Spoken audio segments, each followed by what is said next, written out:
to consider a protest filed by Vic Rahl. He's the Democratic Senate candidate who was beat out by political unknown and controversial candidate Alvin Greene, who never even campaigned. Our next guest, a Democrat, says Greene may have been a plant. House Majority Whip Congressman James Clyburn joins us. Good morning to you, Congressman. Good morning. How are you? I'm doing just fine. So do you still believe that Alvin Greene was a plant by the Republican Party? I never said by the Republican Party. I said he was a plant. He was someone's plant. I do believe that very sincerely.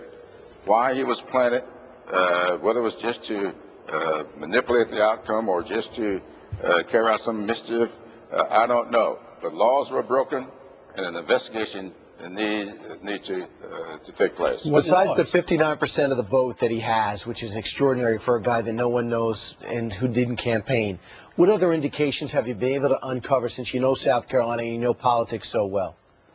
Sure. As I said before, I know patterns when I see them.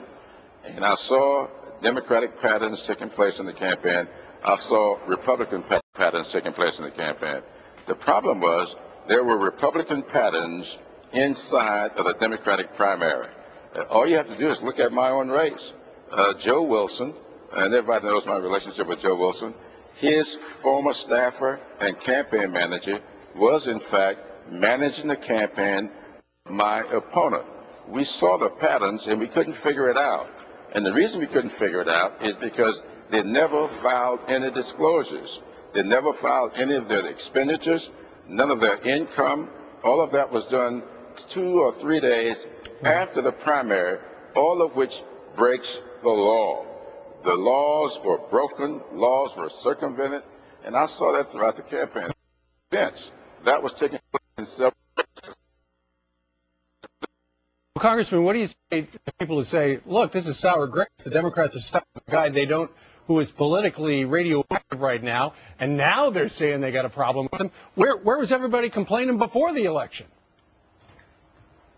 Maybe you missed something. I seem to recall that the party, when this man showed up with a check, they smelled something fishy and refused to accept the check. Which is standard. Right. No, it's not standard. It's not standard. You can't have a personal check, right?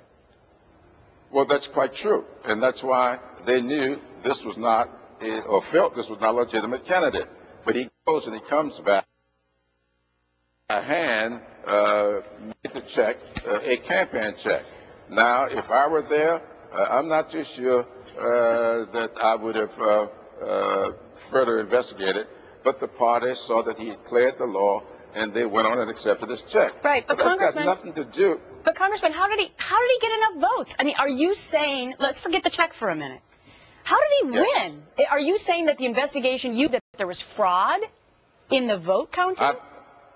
I believe there was some hacking done into that computer. Remember, these are the same machines that the state of Ohio, the state of California, Louisiana, and Alabama, I believe, all outlawed this machine. I think that 49 states have decided that this machine is not reliable and used for campaigns. Yet, South Carolina, the administration in South Carolina decided to go down to Louisiana and buy these machines that Louisiana discarded.